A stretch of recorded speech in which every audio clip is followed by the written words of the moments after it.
The big race in Indianapolis is center stage every May, but you don't have to be a racing enthusiast to focus on your engine. With Pennzoil Synthetics, you'll get complete protection for top engine performance. Pennzoil puts your vehicle center stage no matter what month it is. Pennzoil, make the switch. With the Golics, I'm Adnan Virk in for Trey Wingo today, and you guys know I'm the captain. Let's get this out of the way right now. Sometimes the captain must go down with the ship. Yeah. All right, I'm rocking my We the North baseball jersey. Yes, you today.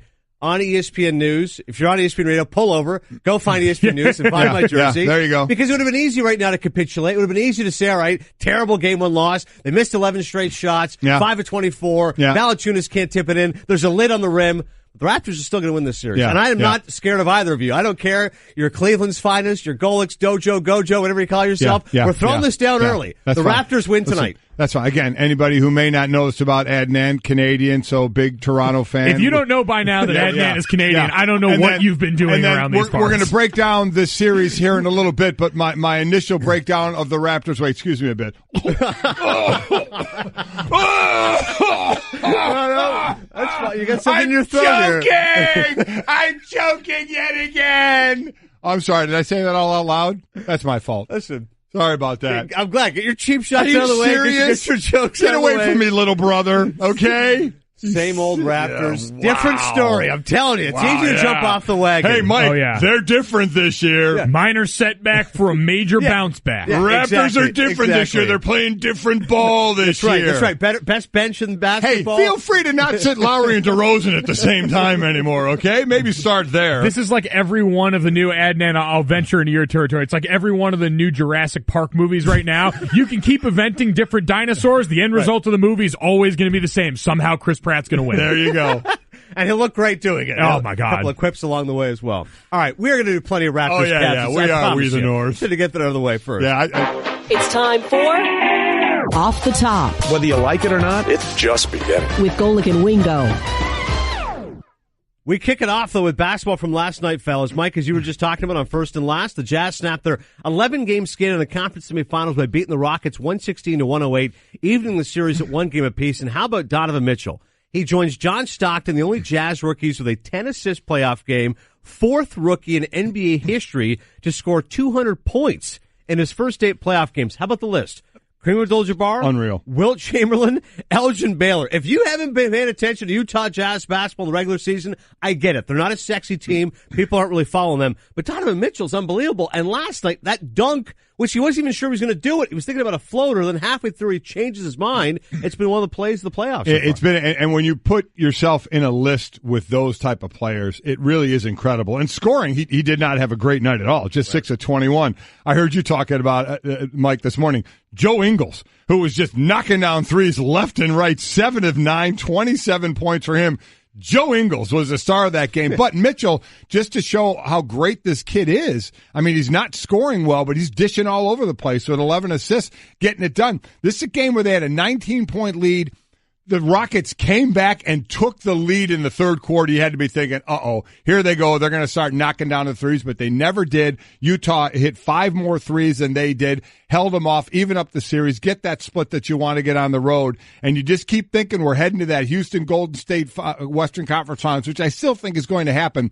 But as I said yesterday, man, I'm looking forward to these teams like New Orleans and Utah and some of the things we talked about in the East going into next year. Yeah, that's just the thing. We look at these teams and we recognize these are really good basketball teams that are just running into great basketball teams, but they're young in the process. And so you know that New Orleans is going to get a win in that series. We knew that Utah was probably going to get a win, but getting it on the road and coming back from those circumstances you talked about, we certainly and rightly criticize the Raptors for their lack of mental fortitude. But on the other side, the Jazz really showing a lot of gumption in those moments to be able to weather that storm. If you're Donovan Mitchell, to be able to find ways to manufacture a great performance on your off night, it all really does build that cachet for the future to give you that confidence the next time they're in this scenario when maybe they are a little bit better equipped. Mike D'Antoni, we're hoping going to join us today at 9:30 a.m., and he'll talk about further the fact that, honestly, when it came to just having momentum and having spirit, he didn't think it was there. Take a listen to what he said last night after the game. That we can correct everything, and we can correct our energy, and we can correct the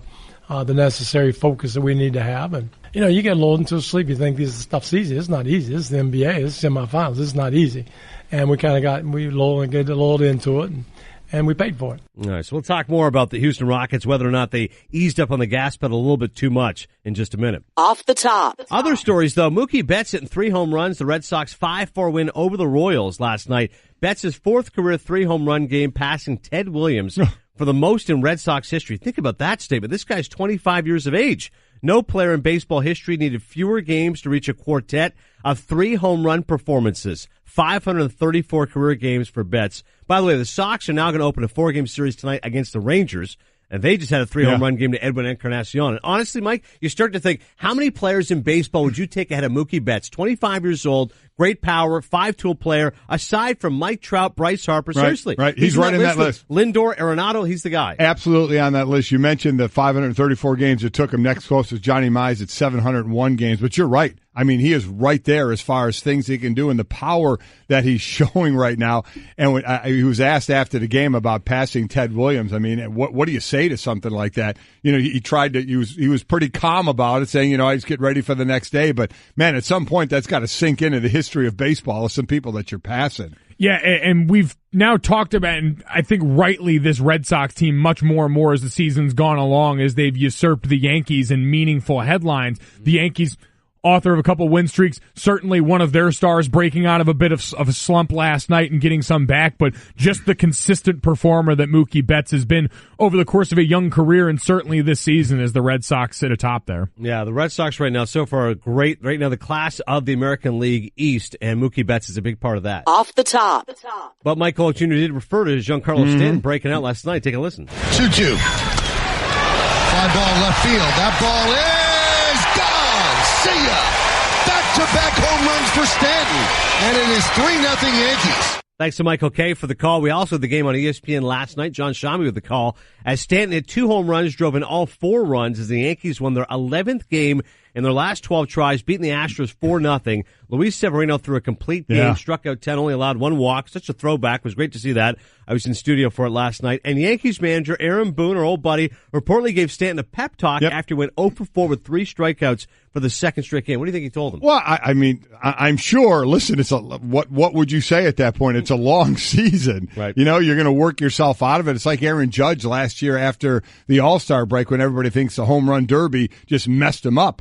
You know, and he had a huge slump after that, but worked his way out of it. Stanton's been around a while. You know, he's going to, but he is still going to strike out a lot. That's what he does. I mean, but you see the home runs in bunches opening day, 2 home runs here again, and a whole lot of strikeouts in between. Severino is the one that had the night as far as I'm concerned. I mean, going that complete game, youngest to do so, just over 24 years since Sterling Hitchcock back in 95. So he had a monster game there, but Stanton's going to get his hits, but he's going to be close to leading the league in strikeouts as well. Well, and that was the reminder from Aaron Boone, which is you're going to carry this team some nights, and that's the strength of this roster, but we expect that delivery each and every night, especially for a guy that is the reigning NL MVP. There are expectations that come along with that.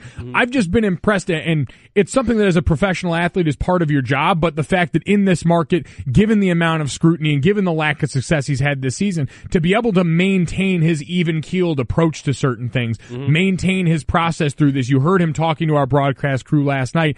He's been able to hold that despite the mounting criticism in this market. Almost got me. Well done. They put a clock on us. I was about to say, I'm hearing noises again in my ear. This was like the start of the show. Mike Golic Jr. kept saying my name. Like, I'm talking to the Raptors going to lose. I'm like, are those voices in my head again, or am I actually being spoken to on national radio? Yeah, they're putting a clock on us for each one of these. Now you know how everyone who hears you on the Lebitard show feels. Is that Adnan again? Get him out of here. It's in our ear. One more thought, despite that clock. Giancarlo Stanton is a DH, hitting 200, 420 slugging, strikes out 31% of the time. As a position player, 268, 521 slugging, 37%. I bet you Booney said, listen, I'll play in the field if you're more comfortable. If you're more comfortable there. And by the way, you can ignore the clock all you want. Okay, that's good news. It's like them playing you off at the outfield. Yeah, exactly. Yeah. I'm taking my moment. Off the top. To golf we go. Tiger Woods is back in action. First time since he finished 32nd at the Masters. He's going to tee it up 12:50 p.m. Eastern. Wells Fargo Championship at Quail Hollow in Charlotte. Tiger telling reporters he went 10 days without touching a club. He feels comfortable enough in his testing to use a new set of tailor-made irons. It went from Tiger's back, Mike, to Masters, and okay, he still has a lot of issues. Are you now back swinging it to, all right, if he feels good, he kind of took a little break, Is he the favorite to win? Do you expect he's to win? not the favorite to win. I mean, listen, it's very simple, and you'll find out today. All right? He's played in 6 official events. 3 events he's opened 70 or better, finished tied for second, tied for 5th, and 12th. 3 events he was 71 or worse, tied for 23rd, tied for 32nd, and missed the cut. So today you're going to find out what he's going to do. And he's breaking in the new set of irons, which by golfing standards, I have no idea how long it takes to break in a set of irons because I can't tell you the last time I had a new set of clubs. I always wonder with this with professional. And I love the candor. Yeah. That's a very fair point. I can empathize in that. You're taking those clubs today. I just went and took your bag out for a spin yesterday at the driving range. I can assure you they still work fine. Mold on this thing, a little bit of rust. How'd you break in those old clubs? Yeah, no, you know what? They were fine. I knocked the rust off of them, and I reminded myself that it wouldn't matter how new or old they were. I still suck at golf. There you go. But with this, it's interesting. Now that we are past that Masters hurdle, and because so much of Tiger's incremental success was built towards there, how much are we going to care even if he is on top at this point, now that we don't have that backdrop to look forward to anymore? Are just these normal tournament wins going to be enough to satiate us even if they come?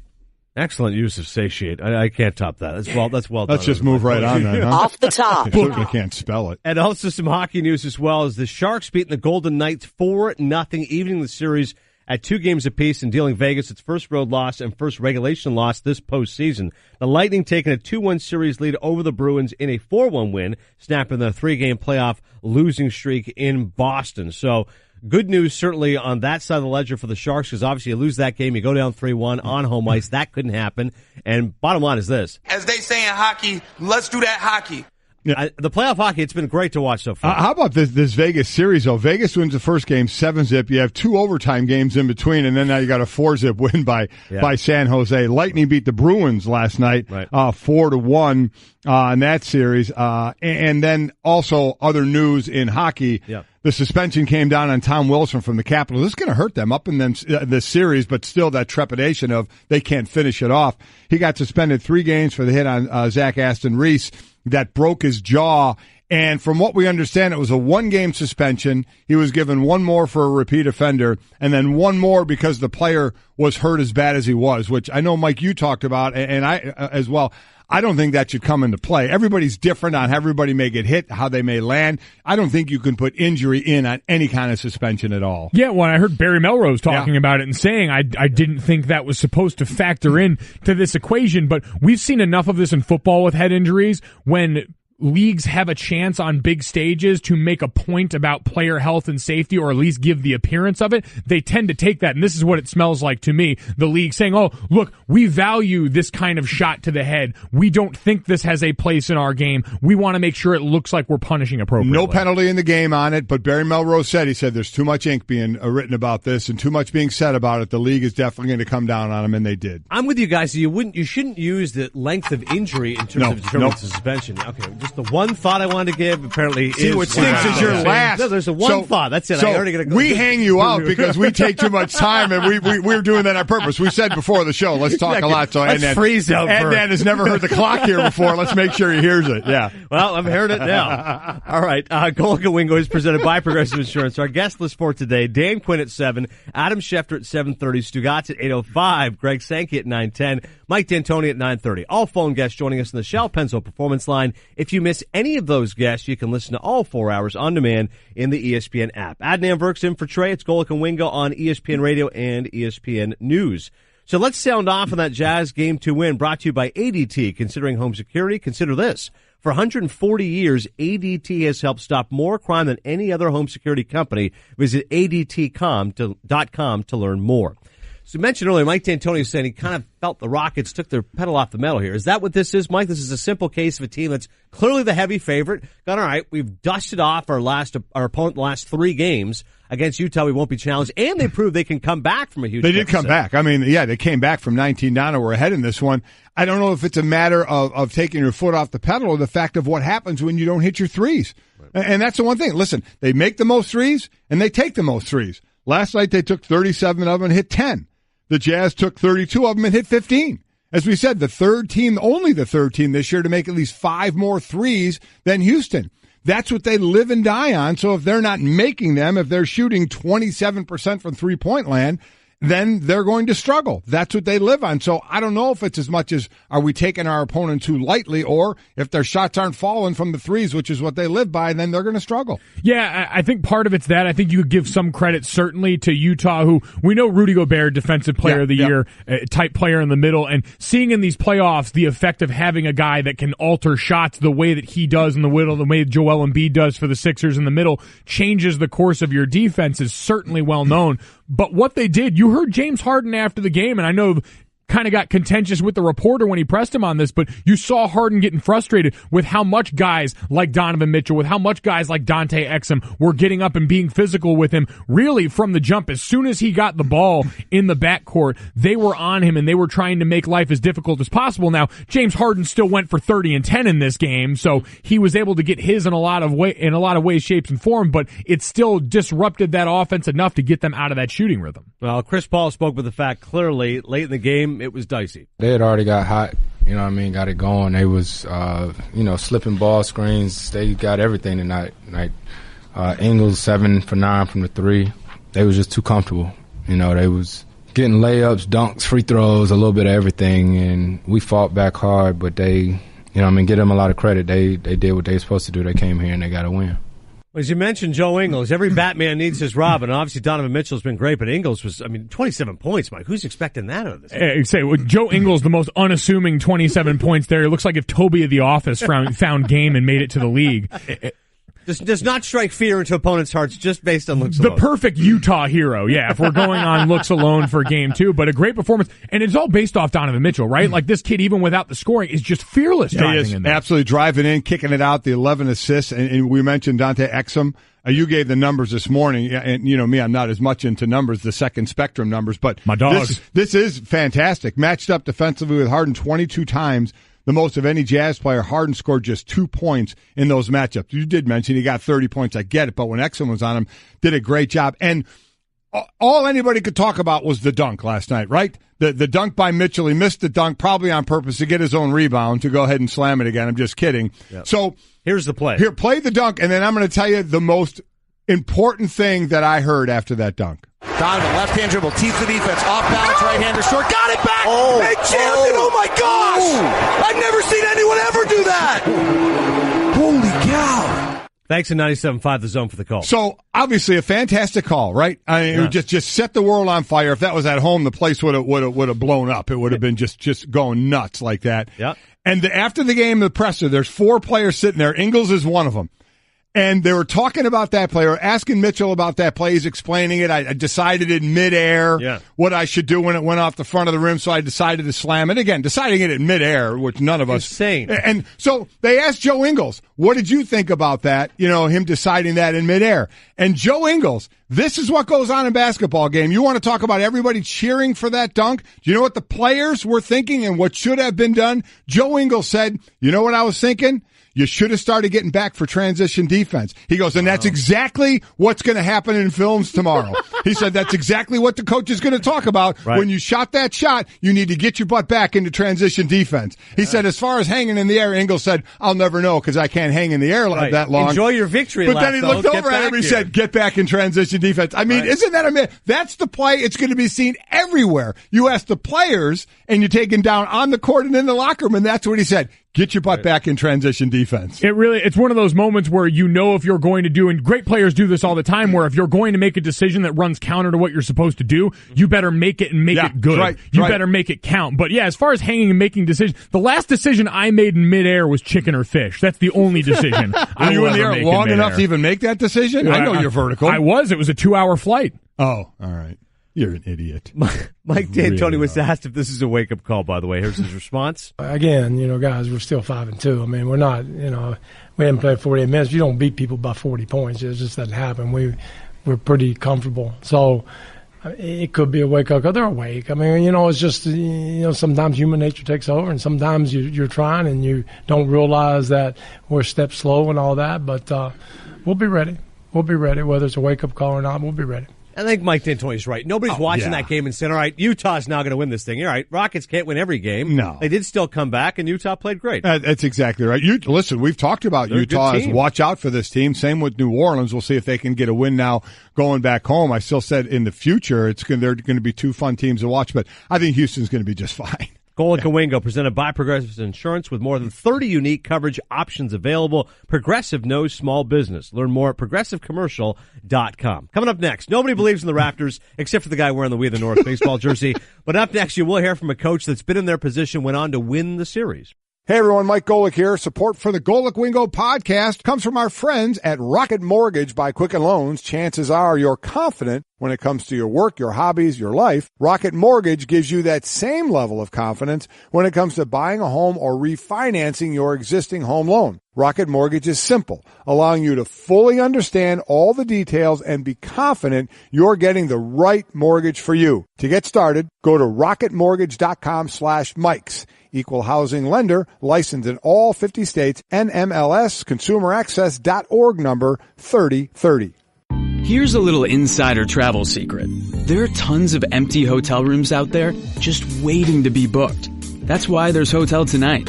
Hotel Tonight partners with awesome hotels to help them fill their unsold rooms, which means you get incredible deals.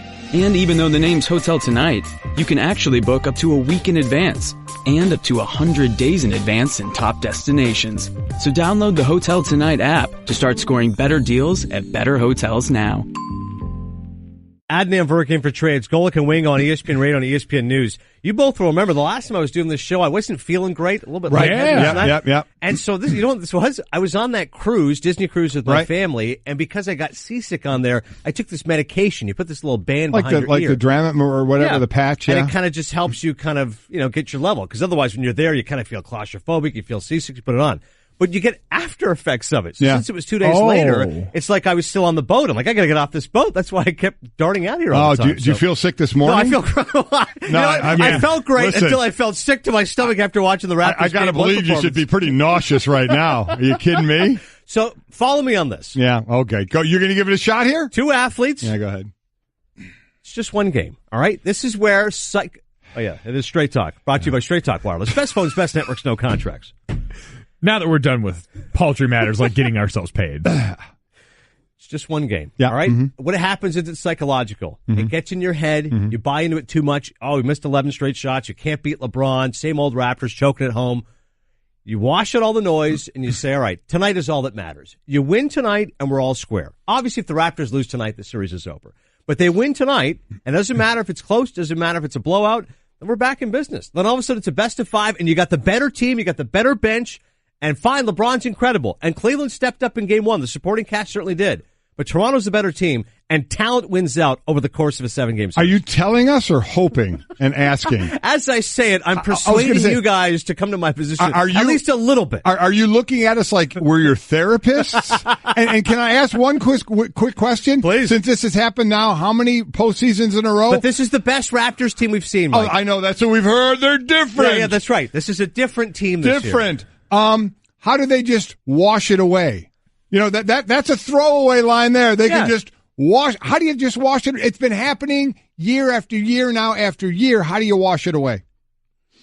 You take the North. You take it one. Don't hit me with cliches. Don't hit me with cliches. Mike. Come on. And then I got to tell you, I thought Rock Bottom was listening to you defend De Niro and Dirty Grandpa. This is a new low. This underrated comedic performance. Wait a minute. You can't say anything good about that movie. No, seriously, that movie was terrible. Okay, thank you. Finish. Right, yeah, that's fair. Wally Karen, by the way, liked that movie. Was that movie worse or the Toronto Raptors performance in Game 1? What would you rather do? Watch Raptors Game 1 or Dirty Grandpa? Locked in a room with only Raptors highlights for the end of time or Dirty Grandpa. It'd be like in a Clockwork Orange. I've just got my eyes open. Seriously, what are in the basketball we can talk about? Sure. But what are the fans going? You're the fan right now. What are all of you going through? Are you trying to convince yourself that we're different this year and we can wash away Game 1? It was literally the worst case scenario, right? Yeah, like if you lose the game, if LeBron put up 50, you go, all right, that happens, right? He's the best player on the planet. He's going to do that sometimes. If DeRozan and Lowry didn't shoot well, okay. But to lead the entire game, just think how cruel that is. To lead 99.9% of the game. And literally, in overtime, you lose it. And they had chances. Van Vliet's three. If he hits a three at the end of regulation or in overtime, it's different. If Valanciunas gets the tip in or DeRozan, it's a different story. So that's what I think you have to tell yourself. Why Van Vliet's even taking the shot? We don't really know, do we? Well, the bottom line is this. It can be easy to say the Raptors are done, but George Karl, who is 6th on the NBA's all-time wins list, was on Freddie and Fitzsimmons. He believes. I thought it was a really bad start for Toronto, but I still think they're going to figure it out and make it a really good series. They do too many things well. Dwayne Casey, I think, has done a fantastic job of tinkering with his weaknesses every summer. He seems like his teams come back. When his defense was weak, he's made it stronger. When his offense was weak, he's made it more efficient. And I think this is the best team he's ever had up there. LeBron had an average game for him, and that was the game you probably were going to get, and they didn't get. And maybe it was the limelight or just they haven't been able to figure out how to beat LeBron, and maybe the mental game, the mind game, got him a little bit. Here's what I'll say in your defense. I appreciate it, Mike. And as a Cavalier fan. You know who the one player outside of LeBron James that I think we can count on? I say we. Not Kevin Love. No. He played, definitely not Kevin Love. Tristan Thompson. Right. For the last 2 games, he started Game 7 against the Pacers, goes for 15 and 10. He comes off the bench in this one, and the Game 1 goes 14 and 12. So, but it's only a 2-game sample right now. A 2-game sample, and you almost have to say, well, he's the one that we can maybe count on because he's got that good high pick and roll relationship going on with LeBron. Because other than that, I don't know who tonight. Who else we can count on? Kevin Love has been horrid at times, and they're still going to stick with him. Stick with him at center. So Thompson will come off the bench again. J.R. Reed hit shots, which he can do, but doesn't do it consistently. So I don't know who they're going to count on. I have no idea. We sit there and talk a lot of smack about it's over and blah, blah, blah. But in all honesty, have no idea who the next guy in the Cavs is going to be. Well, and I think important, too, if you are going to try and rationalize this for Toronto, LeBron James did, coming off that Game 7, have to play another 47 minutes in this game in order to help them get the win. And while it wasn't his best performance, we've seen the give and take with LeBron. We saw Game 2 in the last series, where LeBron goes off in that game, and it's still neck and neck right on down to the end because at times the rest of his camp around him does completely drop the ball in these situations. So you could very realistically have that and still it be a good chance for the Raptors to win if they're not productive. So let me give you some hope maybe there. I love how this is turned, by the way. Now, this is like a therapist thing. You start to give me hope. But now I'm going to take it away because Mike just said LeBron needed, 47 minutes, all that time in that game? Yeah, was already played 47? Yeah, 47 minutes. 26 points, 13 assists. So, wow, he's going to be tired for Game 2, right? Yeah. Will LeBron be tired in Game 2? History says no.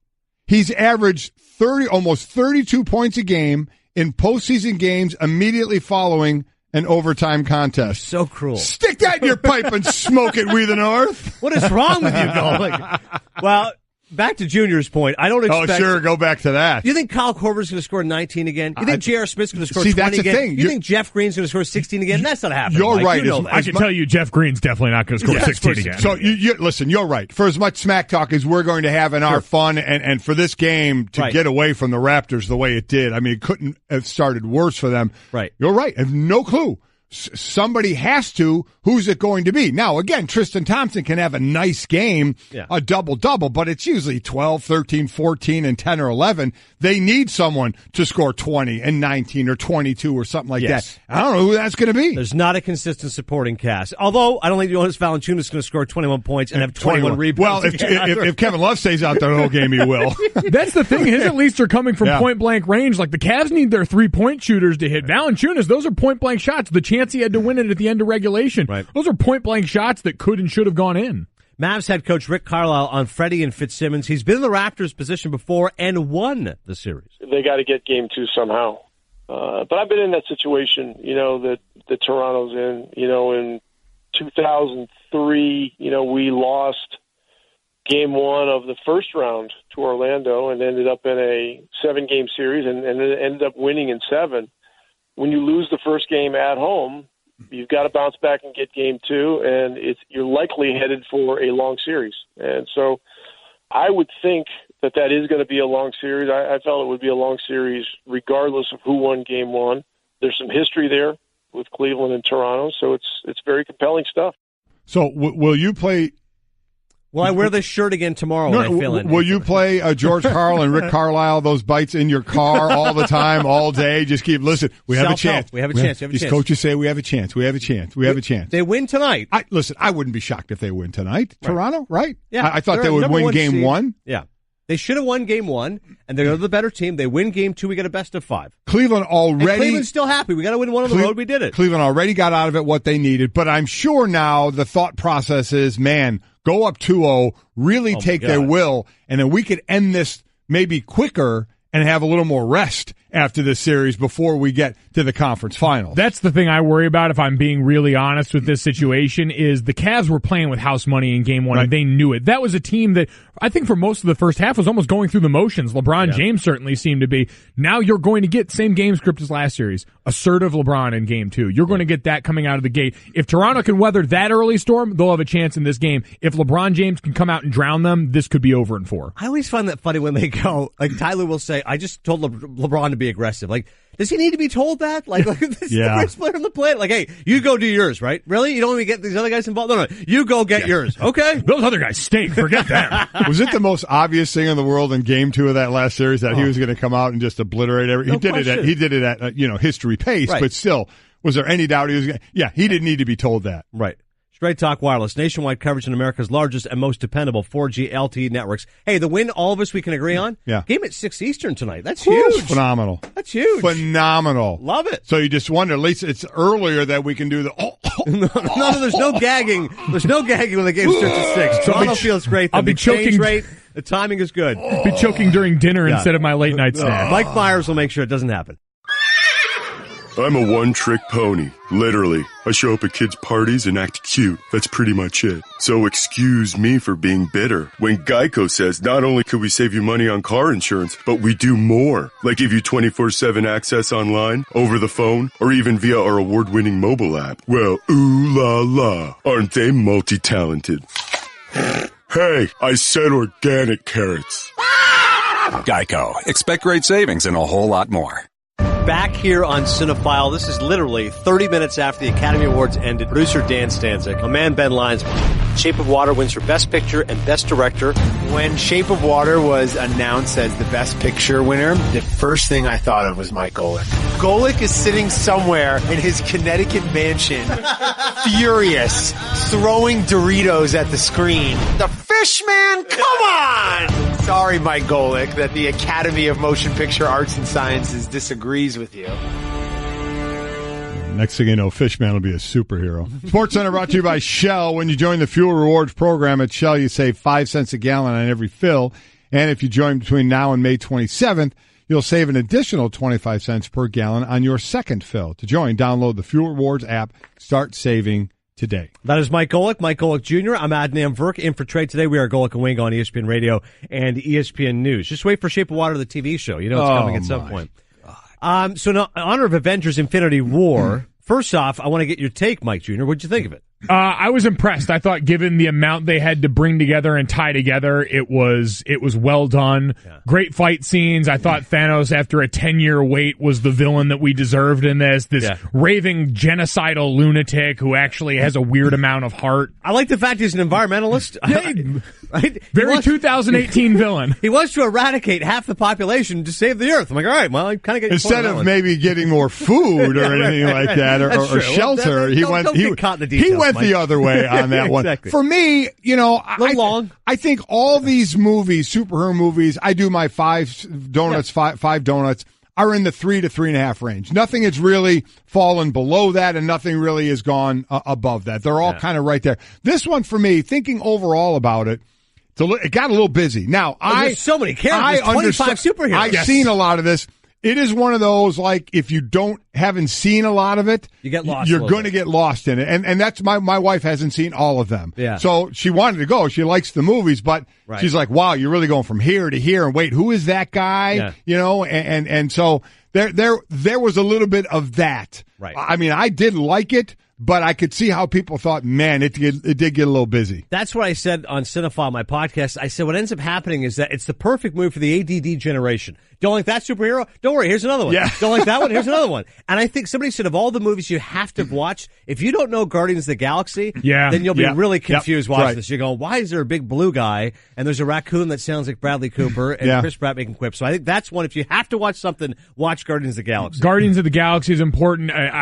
For my money, Tony Stark is the most important character in the entire series. So if you've missed out on the Iron Man franchise, you're probably a bit lost as well. Yep. And then Black Panther plays a pretty prominent role. It's the recency bias, the most recent one running up to this. So I think those three franchises and Thor Ragnarok presents a lot of things. He was really good. Thor's an underrated character. Yeah, I know Iron Man's agree. great, and I think that obviously you have that cachet with those major stars, but Thor's actually got a good sense of humor. I like him. If you didn't know a lot about Vision or Doctor Strange, you were going to have some trouble in this movie. That is true. Strange, yeah. Doctor Strange, weirdly, you needed a lot of that movie in this one. Yeah, you who really do you got a think's lot. The weakest of the superheroes? Like, who, when you saw them on screen, you go, okay, I can get this going. Like, I can't get enough Iron Man. Guardians guys I love. Who's the one you kind of go, all right, we can speed this sucker up a little bit. Black Widow, you're not crazy about. Yeah, I was glad they did away with Hawkeye for this one. Like, it's great character. Jeremy Renner. Jeremy Renner's a great character, great quips, all those things. But really, how's he going to factor into this one? The bow and arrow. He's trying to get Thanos. And I'm forgetting the names of the Vision, the girl that Red Witch. Scarlet Witch. Let me tell you what. She got some power. Yeah. She's got some power. Yeah. Now, the weakest one was Scarlett Johansson. She's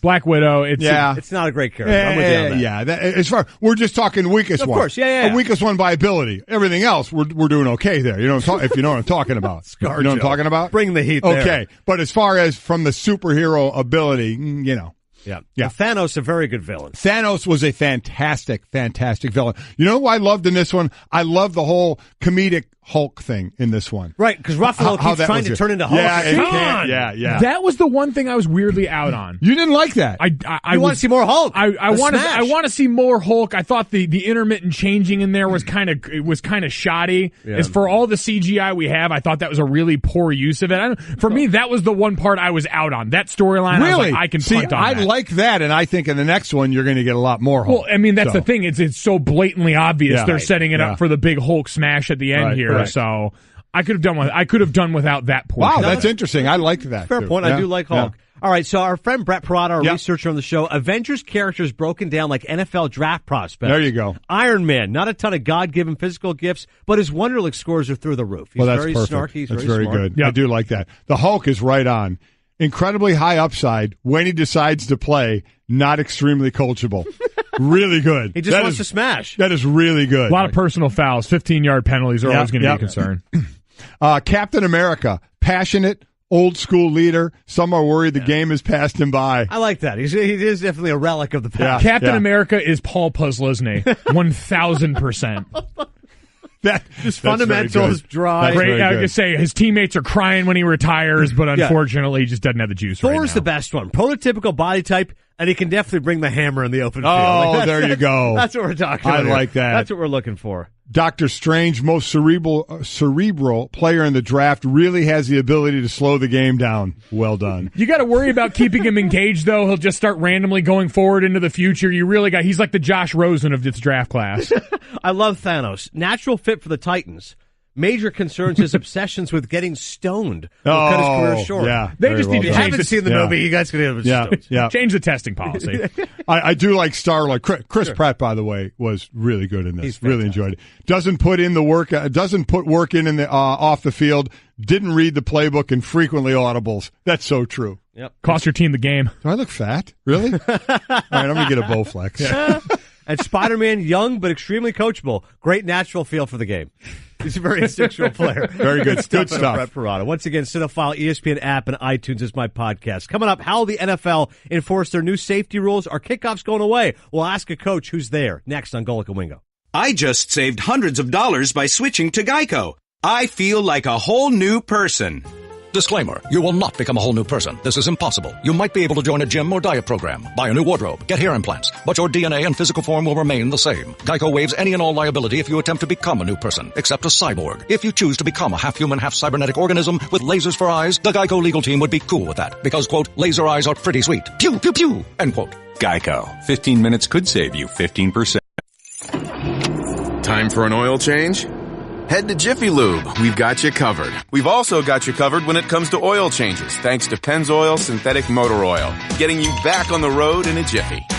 Jiffy Lube. Leave worry behind. Great to have you with us here on Golic and Wingo, ESPN Radio and ESPN News. A wonderful way to get your day started. Adnan Virk in for Trey today alongside Mike Golic and Mike Golic Jr. As always, we are presented by Progressive Insurance and all of our phone guests on the Shell Pennzoil Performance Line. Been a fun hour so far. We talked about not only the Avengers characters as if they were NFL draft prospects, but also what will happen tonight with the Raptors and Cavaliers and the Jazz. Nice win over Houston. But let's switch over to the NFL. Yeah. And a lot of talk right now, Mike, about potential changes to the kickoff. Yeah, there is. You know, they're meeting right now talking about the rule changes with how using the head and what's going to be a penalty or not. And then the big talk about the kickoff and what's going to go there. We're going to talk to Dan Quinn, head coach of the Atlanta Falcons, but I know he's listening now as well. I'd like him to hear it as well. We had Lorenzo Alexander, the linebacker out for the Buffalo Bills, been in the league, 34 years old, been in the league forever, special teams guy for a lot of those years. He gave his thought on just what he thought, how they would change the kickoff and what direction it might go.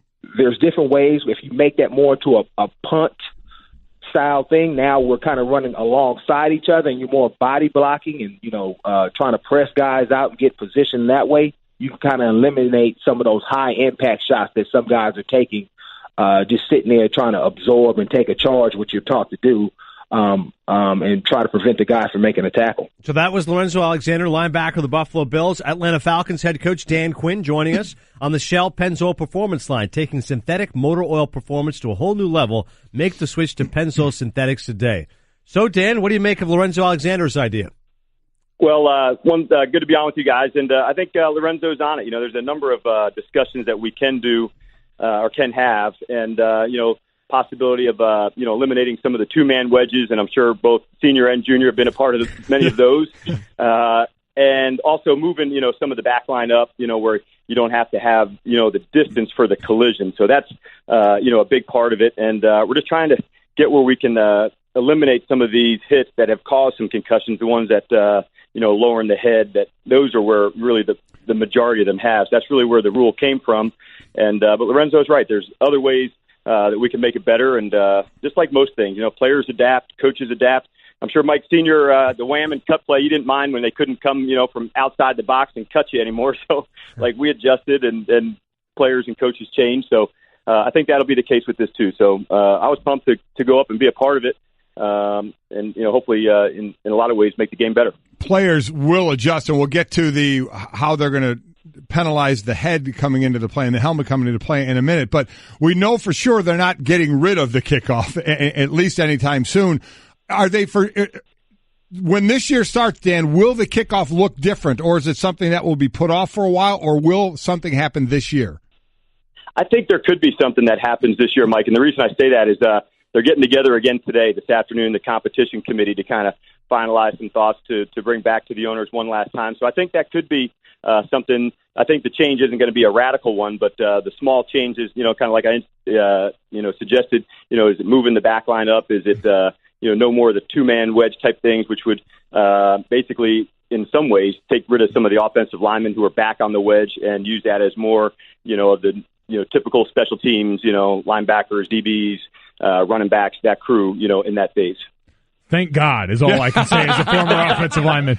On that, talking to Dan Quinn on the Shell Pennzoil Performance Line, I'm interested, how much conversation about this do you hear from players, just because for so many guys, this is a way to break into the league for guys that are backups in a lot of those skill and big skill positions. This is how they first get onto the field. How concerned are players with this? You know what? I addressed that with the team yesterday. I'd gotten back and, kind of talked to the team and just about, what we'd discussed. And so from a concern standpoint, there shouldn't be, because we're going to have the same amount of special teams plays. And I think in a positive way, if we can, really, keep pushing this, to, really reduce the amount of concussions, that's our number one job as teachers, which are coaches. So we kind of made the pact, hey, some of us, let's make some training tapes basically at each position. You guys probably sat in team meetings, and like for both of you, it might have shown like a DB doing the hit. It didn't really apply to either of you. So let's make one that's just specific for an offensive lineman, specific for a receiver, a DB, a linebacker, a fullback. And I think those are the teaching moments that we can all share amongst the 32 teams, and like where everybody's, kind of speaking the same language, and I think that would help too.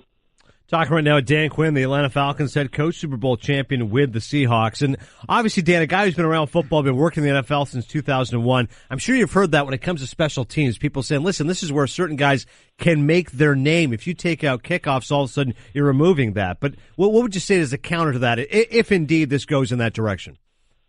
Well, I don't think it'll go that way this year. And like most things, let's give us a chance to get it exactly right and the best thing for the players. Let's make sure in all instances we're always taking care of them in the right way. So what I would say is, let's make the necessary adjustments. Players, coaches, we've adapted for years. So let's do it again. And if we can make the kickoff phase better, let's do that. And so that's kind of what our aim is, and that's what I hope the committee decides to do. In this offseason, Dan, everybody was waiting for them to, how are they going to define a catch? And then that was blown out of the water by all of a sudden that use of the helmet, by any position was going to result in a flag and possible ejection, and everybody was going, wow, okay, wait a minute.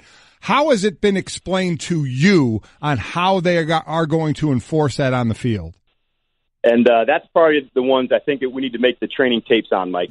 So in other words, for let's just say a defensive end, and he's in a real wide 9, is that big bull rush where he really lowers his head, is that a foul? Because a lot of them, like, let's face it, the running back who drops his head near the contact, that's not going to change. We're not going to ask a running back who's, about to get tackled to stay upright. So I think it's going to be really specific to the position. And that's why I think as long as we can train the guys, these are some of the things that could be fouled. And at the end of it, I think, Mike, it'll end up being the ones that really look bad. Those are the hits we need out of the game. There's certainly going to be helmet contact that's initiated where it's lowered. So I think there has to be some judgment upon those. The one that's, not a big hit, that's not going in that way, I think they'll use their best judgment at those ones. Talking to Dan Quinn on the Shell Pennzoil Performance Line. And Coach, I'm interested, do you feel better equipped to handle this considering your background? I mean, you coach with Pete Carroll. You guys in Seattle were among the first to start teaching that rugby-style tackling that began taking the head out of a lot of these hits. Do you look at that as, what was your guys' motivation for getting started on that really before I think a lot of the league has started to look at that? Number one, just for the first part of it, we still think you can be tough as hell, but let's make sure if we can take care of the players better and really emphasize, the shoulder and the tackle, that's a big part of it. But even us, when we go back through and watch the cut-ups, there's definitely, examples of a player not doing that. And, for years, tackled this way in high school and in college. So it's not going to be, in just, one, training session fixed. And I think that's the same thing with this rule. This is a long-term plan, to get our game better. You guys recognize that. So I think there'll be some on-the-job training as it's going to keep getting it better. And I think as we look, 2, 3, 4, 5 years down the road, if we're just going to keep improving, where we're able to keep our head up, use our shoulders more, the game gets better. And but I don't think it's, in one season going to, all of a sudden this is the new rule and it changes everything. I think it's, work in progress as we go, but I'm pumped that it's a first step for it. Going down to the youth leagues, I think this next youth league crew all the way up to what everyone's make it to professional sports, you could see a whole different swing in how the game is played by technique. But just as you mentioned, this year and the next few years, but let's go to training camp. Let's go to in-season when you only have 14 padded practices. Training camp, only 1 padded practice a day, and a lot of it isn't full go. How do you practice this stuff correctly? I know it, man. That's really one of the topics we had, and I was sitting with Todd Bowles, and we had discussed, and for both of us heading into our first preseason game for this year, we'll have had 8 padded practices. And so our concern was, we're going to have, a huge amount of fouls in our first game. But, we encourage, hey, man, let's have the officials at, just as many practices as we can, because a lot of this is only going to be really evaluated when the pads come on, because during all the OTAs, the mandatory minicamp, those portions, obviously, you're not lowering your head anyway. So those first, few weeks of training camp, I think there's going to be, significant training, having the officials there and really having good dialogue about, what's a foul and what's not a foul. So as we get into the preseason games, Mike, I think that's going to be an important time that we take those games to really nail it and get it better as we're heading into the regular season. Excellent perspective, definitely, on safety in the game right now. Talking with Dan Quinn, the Falcons head coach. I do want to ask you specifically about your team, coach, and the fact you added a dynamic receiver, Calvin Ridley, out of Alabama. What are you hoping to see from him? Just that explosiveness and, the amount of explosive plays, that Cal was able to generate, during his time at Alabama. We're pumped to see him as be a part of our offense and get rolling with that. So that was the big thing, having another complement in our offense to be able to attack. And so that's really what, how we want to feature him, and we'll play him at a number of different spots, both outside and inside.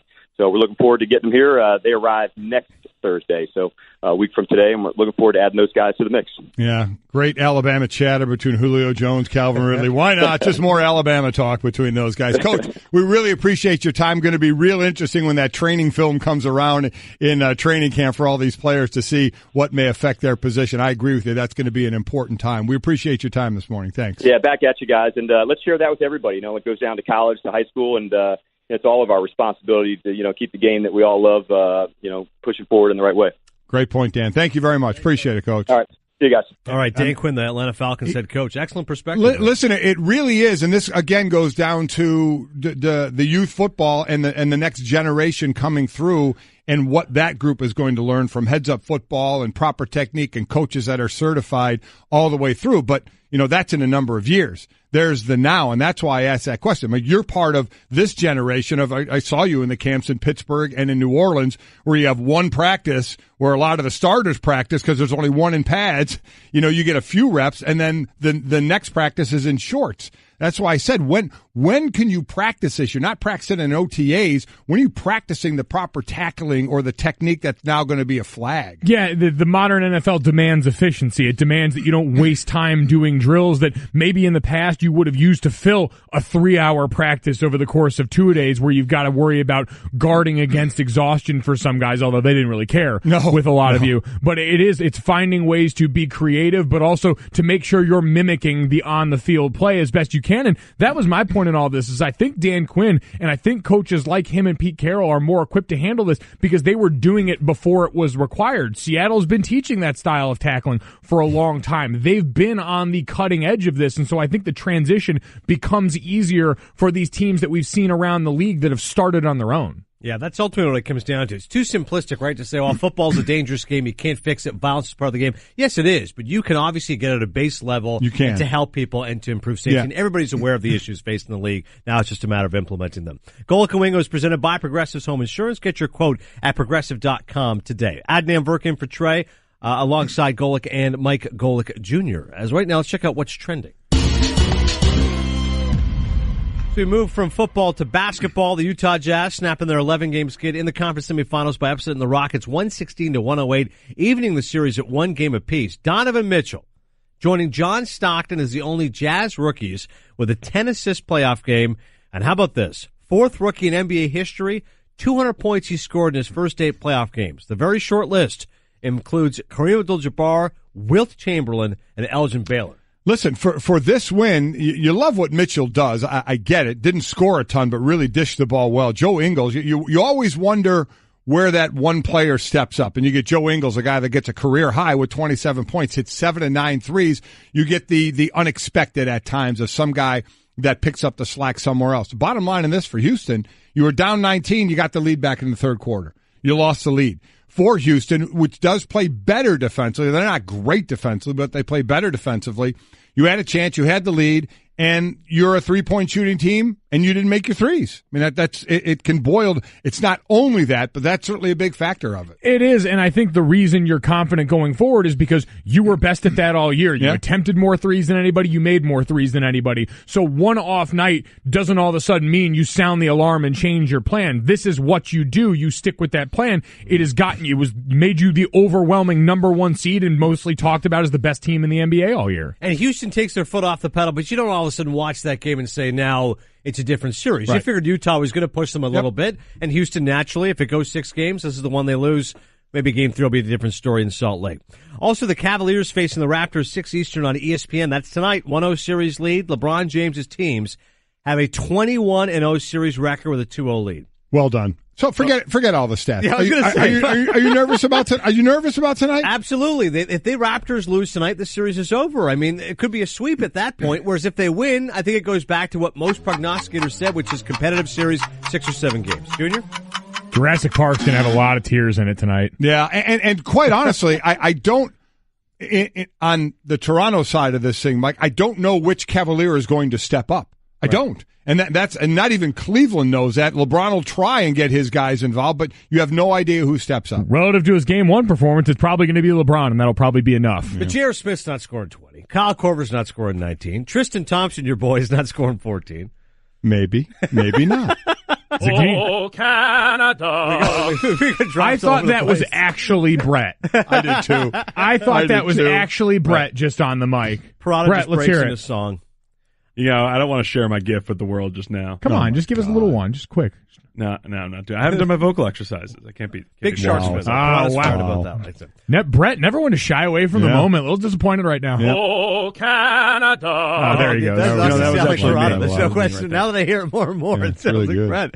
Also, baseball news. The Mets' Jacob deGrom departing with a hyperextended right elbow. He left the Mets game against Atlanta last night. I was watching. It was great through 4. He struck out 6, and then Mets manager Mickey Callaway said the injury occurred when he swung and missed. You saw him grimacing right afterwards. Listen, so much for the Mets' hot start, and here come the Mets. All of a sudden now you say, well, if DeGrom's out for an extended period of time, underrated pitcher and a really valuable guy to that pitching staff. This is when we were talking about the Mets' hot start and the Mets pitcher right off the bat and how well they're doing. Every Met fan out there was saying, just wait for it. And there's the shoe that drops. And there you go. And here you go to DeGrom, who's been pitching well. Now, we don't know where it's going to go or how bad it is, but I'm sure every Met fan is saying, okay, tip of the iceberg, here we go. At least the Mets have the decency to do this to their fans during the regular season, unlike the Raptors who wait till the playoffs. Listen, I'm all for tricks. This is very quick with the he's just trying to make a point. Does seem, yeah. We're trying to make points for people out there. No, it's fine. They saved me from having to try and talk more baseball. This is awfully hasty. But did you see what Yoenis Cespedes happened with him? So this is crazy. Holy smokes. He's sliding in a second, and as either Neil Everett or Stan Barrett said, it's diamonds in the diamond. He hustled into the bag, and Cespedes, while stretching after play, noticed one of his necklaces was broken, pulled it off his neck, threw it to the ground, scattering gems around the diamond. And Asdrubal Cabrera, his teammate, and umpire Bill Welke ended up picking pieces of the necklace. And there's $10,000 there and $5,000 here. Okay, let's now put on our honest caps, okay? Yeah. If you're over there helping, are you slipping one of those gems in your pocket? Yeah. I mean, seriously? Hell yeah. I mean, are you kidding me? He just literally rips the chain off his neck and throw it there. There are diamonds everywhere. Right. Oh, my gosh. This one buys Daddy a sofa, man. car. Especially the umpire. Clubs. Umpire ain't getting paid what the ball players are getting paid, man. Here's one for you. Here's one for me. Yeah. Hey, I think Asdrubal Cabrera might be in the up and up the umpire, Stephanie. Wow. We all have our relative spheres. Like, I'm not above that. I've gone to the floor for less, all right? I've been at clubs where dudes have decided they're going to pop off and throw dollars in the air. Right. I'm not above a crouch and grab, all right? I'll go down there. I'm not that rich, all right? I'm not at some point where I am above grabbing a few extra singles off the ground. Right. Somebody's throwing singles and you're grabbing them? Oh, yeah. Are you wearing any kind of thong or anything like listen, that? You know what? I can be fully I can be whatever you need me to be, all right? Okay. Skimming off the top, a time-honored tradition when it comes to the singles.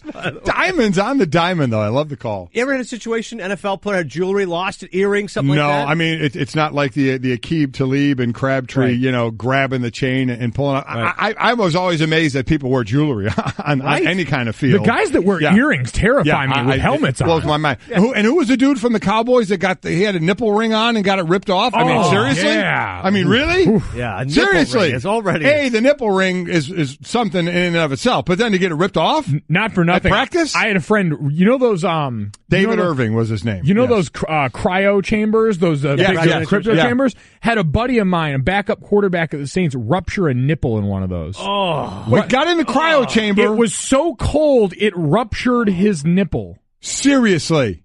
Okay. Scout's honor. Yeah. Yeah, that's one of the things is Mike Golic Jr. is about to depart. The three of us, did you guys know this? We were on HBO last week. Real Sports of Bryant Gumbel did an interview with Derek Jeter. Gumbel went down there, and they showed a clip of the three of us, and I think it might have been a Love It or Shove It or whatever it was. Right. We were talking about the Marlins mascot getting fired. Oh. And it was you saying, Derek Jeter is stripping this team bare. And then me saying, what was that saying? Did we get... what's ready? Did we get credit for it? I was going to say, I was so happy. I'm like, hey, you spoke, I spoke, Mike was in the camera. Like, hey, see, like it out, man. Like that a HBO's lot. Real Sports. Add that to my IMDb page. Somebody clipped that off. Bottom line is you can all be proud now of the fact you can say, we've gone in different directions than we thought we would have. Brian Cummel knows us. He loves us. Yeah. By the way, the clip was from What's Trending, not Love It or Shove It, just to clear the record. But yes, we were on HBO. Oh my God, is that big a deal, Stan? Who cares? You're getting in his ear for that? But I was trying to tell him in his ear, and he was confused and he was flustered. And I wanted to leave the explain man what I was alone. trying to You say. already got the clock in his ear messing up. Leave him alone. You know what? In Stanzik's defense, we are in What's Trending right now, so it's good pump for the segment. Michael Jr. Easy tie-in. I thought for a second we had the soundbite. I'm like, great, we can end What's Trending. We have the sound of us talking. There's going to be some fingers broken and button pushing back there is what's going to happen. Hey everyone, Mike Golic here. Support for the Golic Wingo podcast comes from our friends at Rocket Mortgage by Quicken Loans. Chances are you're confident when it comes to your work, your hobbies, your life. Rocket Mortgage gives you that same level of confidence when it comes to buying a home or refinancing your existing home loan. With Rocket Mortgage, you can apply simply and understand fully so you can mortgage confidently. To get started, go to rocketmortgage.com/Mikes. Equal housing lender, licensed in all 50 states, NMLSconsumeraccess.org number 3030. Here's a little insider travel secret. There are tons of empty hotel rooms out there just waiting to be booked. That's why there's Hotel Tonight. Hotel Tonight partners with awesome hotels to help them fill their unsold rooms, which means you get incredible deals. And even though the name's Hotel Tonight, you can actually book up to a week in advance and up to 100 days in advance in top destinations. So download the Hotel Tonight app to start scoring better deals at better hotels now. Let's bring in our friend Adam Schefter right now. Of course, the Adam Schefter podcast. And AJ Green, Mel Kiper Jr., and Todd McShay on this week's episode. Download and subscribe on the ESPN app and an Apple podcast. Schefter, thanks so much for the time today. There's a proposal being finalized to make kickoffs in the NFL more like a punt play. We were talking to Dan Quinn about it earlier this hour. What do you make of the proposal? What can you tell us about it? Look, the NFL has put a lot of time into this, and it almost sounds as if the kickoff eventually is going to become obsolete. And it's not happening right now, but it could happen over time. And you saw the data on these particular plays. They just view the kickoff as one of the most dangerous plays in football, to the point where when they are trying to change the culture, of the sport, they're starting there. Like Rich McKay cited numbers yesterday that there were 71 concussions suffered by players on kickoffs over the last 3 years. And they believe that their injury data shows players are 5 times more likely to suffer concussions on kickoffs than other plays. So when that's the case, and there's such a concentrated effort to try to reduce the number of concussions, that's one of the first places that they're going to look.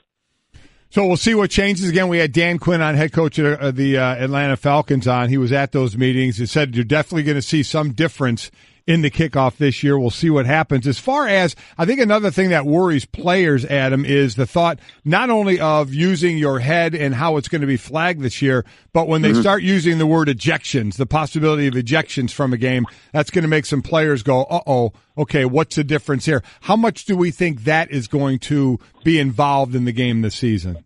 Well, I think what they're going to do is, first of all, they're going to go around to every training facility, and they're going to try to explain to the players the new rules and what they're looking for and not looking for. Now, do I think that we're going to see some players ejected early on that sends a message that everybody learns from? I would think that's possible, likely even. I don't think it'll be this massive ejections every single week all season. I don't think that's going to happen. But I think that they're going to try to set a tone with that and try to do their best to explain to everybody what it looks like so that they avoid that scenario. Mike, I don't think they want to throw players out of the game, but they want things to be tightened up, buttoned up. They don't want to see the lowering of the helmet, and they want to see what is an unsafe game made a little bit safer if they can try to do it that way. Yeah, obviously safety definitely is of paramount importance. Talking right now with Adam Schefter on Golic and Wingo, ESPN Radio and ESPN News. Reports, Schefter, by Baker Mayfield's agent, if Mayfield was available at 2, the Patriots are thinking about potentially moving up to get him. How legitimate are those claims? Well, it depends on what you want to say is legitimate in those claims. Do I think the Patriots had an interest in Baker Mayfield? Yes. They met with him the Monday before the draft. So clearly they were doing their intel and diligence on Baker Mayfield. But let's not forget this, that to go from 23-2 is extraordinarily difficult. You have to sacrifice almost your entire draft. And this is a New England team that really had a lot of holes to fill, a lot of needs to address. And I don't think they ever were going to go up to number 2 to go get Baker Mayfield. I think this was the kind of situation where the Patriots were simply being the Patriots, as any smart team would do, doing their due diligence. And in the event that Baker Mayfield began to slide, and I don't know what that spot is, whether that's 8, 10, 14, whatever it is, that if he had slid, would they have made some calls? I think that's possible. But to go from where they were up to number 2, I think is just way too ambitious in my mind for them to have undertaken. I never heard that could happen. That's not to say it couldn't have, but that was an awful long way to go for a guy that I think they liked. I do think they liked him, but not enough to trade up from 23-2. Completely 100% agree with you there. We're talking to Adam Schefter. Then we have a guy who's proven himself on the field, and that would be safety Eric Reed, who can't get a job right now. And the latest now filing a complaint against the league for collusion that pretty much is going to nix him out of any job that's out there. So while he has certainly crossed over that line to knowing he probably won't have a job in the NFL, what do you think his chances are? From what I understand, correct me if I'm wrong, what he has to prove is at least just 2. If he can prove 2 owners colluded to not sign him, he could win this. So kind of take us through the process and then how you think he may fare in this. Well, listen, I think the blueprint is being provided here by Colin Kaepernick and his attorneys, because he's using the same attorney that Colin Kaepernick is using. And obviously he was with Colin Kaepernick and is friends with Colin Kaepernick. So he's gotten a lay of the land of how this will play out. Now, my understanding is that Colin Kaepernick has deposed about 20 people in the NFL so far. And we don't know when that case is going to be resolved and what the outcome is going to be. But I can tell you that I'm sure that Eric Reed's case will follow along the lines of what Colin Kaepernick is doing. And what Kaepernick has done that is or isn't successful is something that Reed will try to duplicate. Look, it's a copycat league, right? We hear it all the time. Well, it's a copycat courtroom here. And we're going to see Eric Reed, I think, try to do some of the same things that Colin Kaepernick has done. But to me, when he does this, when he follows this collusion grievance, I think there's got to be so much thought that and consideration that's given to this, because when you do this, you are dramatically decreasing the chances that you will ever play in the NFL again. And in a way, to me, you're almost ending your NFL career by following agreements like this, right? Yeah. Because if you couldn't get work before, and I was not convinced that it was related to this right away, maybe I was completely naive, but when you do this, what are the chances that another team is going to go sign you now? Probably very, very small. Now, maybe some team goes to camp and suffers an injury this summer and finds its safety position is decimated, and they think that Eric Reed would be an upgrade because he's a very good player. But short of that, right now, he's out of the league, and it doesn't look like he's getting back in anytime soon. Big Ben Roethlisberger, Schefter, he said he wants to play 3 to 5 more years after questions about how long he will play. We seem like we always get this dance. He has a bad game or a bad performance or injury. I don't know how much longer I want to play. 3 to 5 years seems like a lot for Roethlisberger to put his name to. What'd you make of it? Well, he said something very similar after last season. I mean, it's not all that different from what he said then. I think the difference is this time it was almost like marking his territory, walking over to fire hydrant and saying, this is my job. I know you took a quarterback in the 3rd round, but not so fast. I'm not ready to give up on this job just yet. And I just think it's interesting that we've got all these quarterbacks from the same draft class, Ben Roethlisberger, Eli Manning, Phillip Rivers. None of them right now are ready to walk away from the game. None of them are close to walking away from the game. They're 36, they're 37. Tom Brady's 41. So if Tom Brady can do it and is providing a little bit of a roadmap for some of these guys, why can't Ben Roethlisberger play another 3, 4, 5 more years? I mean, I always remember with John Elway when he was playing at his retirement press conference, he always talked about the fact that, when he first got into the league, he'd wake up and the next day he'd be sore. And then 3, 4 years into the league, he'd be sore all the way until Wednesday. And then 7, 8 years into the league, he'd be sore to the following Saturday. And eventually, he got to the point when you play the game long enough that you just play with that perpetual soreness all year long, and it just wears you down physically. And I would imagine these quarterbacks are facing that sort of prospect, but they take better care of themselves these days than ever before, and they want to keep playing. And certainly their skills have not diminished very much.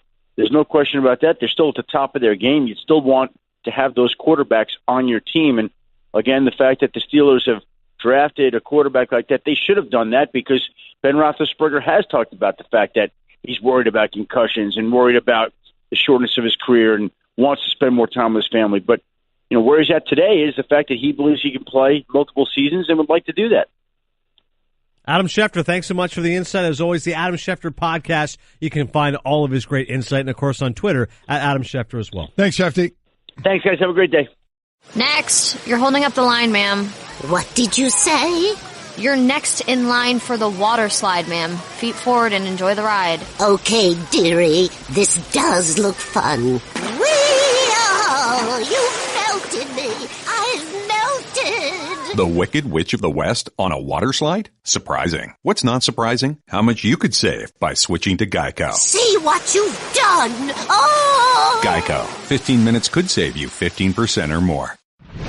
It's Golic and Wingo. So is that resolvable? Well, everything's resolvable. Starts with getting everybody in the same room. Yeah, and everybody communicating, which for some reason can be very difficult to do. It ends up being a she said, he said thing. Nobody wants to get together. And sometimes they can't be resolved. God, I hate you guys. I get caught on tape just basically disagreeing with myself. Yeah. SportsCenter brought to you by Amazon. Mother's Day is coming up. Instead of getting her the same expected gifts, find millions of gifts as unique as her on Amazon. You get free shipping on eligible orders over $25. Shop now at Amazon.com/Mother's Day. Golic and Wingo on ESPN Radio and ESPN News. As always, we're presented by Progressive Insurance. I'm Adnan Virk in for Trey. And speaking of Mother's Day, we love this story. Oh, it's fantastic. Patrick Beverley's mom had herself a day on The Price is Right. Mm-hmm. By the way, think of game shows you like to be on. Price is Right's number one for me. Family Feud a close second. But I think The Price is Right would be so much fun. I love Price is Right. We're going to throw it out there at Golic and Wingo. If you could be on a game show, which one would it be and why? You know what one of my favorite is? Family Feud. $10,000 pyramid or the $100,000 pyramid where I could win more. Password. I love Password as well. But Price is Right is great because you get multiple chances to win. And even if you get up on stage and you lose, you still get a chance to get in the showcase with the wheel, with spinning the wheel. It is multiple chances. In the showcase, just to be able to spin the wheel once. But Patrick Beverley's mom, Lisa, she was fantastic. So she got to come on down, as they say. Mm-hmm. She won on bidding against the three others when they had to bid on the prize. I love this move. You bid $1. Everybody went high. She was the last to bid. She bid $1 on kitchen appliance package. Mm-hmm. She won. She got to play Let 'Em Roll. She correctly guessed that, what is it? Zizol. It's an allergy medication. Was more expensive than garlic. That's a cholesterol pill. Thank you. Which was more expensive than mouthwash, which gave her a couple of extra rolls where she won a car. Mm-hmm. I mean, we have the drop of her winning the car. Yep. One more time. Unbelievable. So she gets up and plays the game, plays Let 'Em Roll, wins a car. Then she goes to the wheel to get into the showcase showdown. Dude in front of her rolls 95 cents. I mean, she's got to get $1 to beat him. It's tough. She gets $1 to beat him. Yes. Can you imagine the dude standing there at 95 cents thinking there's only one thing that can beat me and it beats me, and he gets knocked out of that? Irate. So she goes to the showcase where there's another car and a trip to Madagascar, and she wins that. She bid $22,000 on the showcase showdown, so she got 2 cars and a trip to Madagascar. The one thing I will say, the total value of the day was over $41,000 with a trip to Madagascar and 2 cars. You're not flying first class. What the hell kind of cars were they? Smart cars. 2 cars and a trip and other stuff that she won, and it's 41 G's. I mean, but What a day. No, amazing. And I love that show. How cool that, and listen, she got the show. She understood it, going up there and doing her thing. She was quick with the $1. Yeah. I mean, she knew her stuff. You have to know the game well. She knew her stuff. You've got to know household appliances like the back of your hand. You've got to know prices of everything, right? She was great. She had a great shirt on that said NBA Mom as well. Clippers logo for Patrick Beverley. Very, very cool. It was what a great moment. She just absolutely cleaned up. Price is Right is awesome. But how great is Jeopardy? Alex Trebek, fellow Canadian. No shot. No, but listen, that's a big test. I can't win at Jeopardy. I have no shot at winning at Jeopardy. No. I shop all the time. Right. I have a chance on Price is Right to guess some prices. Right. I have zero. Is there less than zero? Unless there is a second grade version or a simple math version of Jeopardy, I'm out. You're belying your Notre Dame education. No, when they throw up Renaissance painters, you're like, all right, I've got this. Go ahead. I'm going to go back. Seriously? There is zero shot. But the bragging rights of Jeopardy. Remember Ken Jennings? He was unbelievable. That run he went on. Like people remember that stuff. That's a select group, Adnan, of a very small percentage of people that would have bragging rights on Jeopardy. Right. I mean, the common person, the regular Joe and Jane out there would have a much better chance, right? At Price is Right. Would you rather win at Price is Right? How about Wheel of Fortune? Wheel of Fortune's kind of nice. I like Wheel of Fortune. Yeah, Vanna White, sure. I do dig that. Yeah. But if you had one game show, what would you go on? I think it would be Jeopardy. Oh. I think Jeopardy's a great, because Trey, if you win at Jeopardy, people really give you love. You have that much? No, I don't have much confidence. No. What do you think you could actually win at? Movie categories, I would do well. Okay, there's a bunch of categories. You're looking for one movie category there? Movies and sports, I would do well. I can't anything believe that you would want to go on Jeopardy. That's the one you... Listen, it'd have to be that one. They do it for college students. Do the week of college I would need a little bit easier. Great kindergarten students. I mean, seriously. Sports Jeopardy. Dan Patrick hosts that, so maybe Sports Jeopardy. Sports Jeopardy you would do.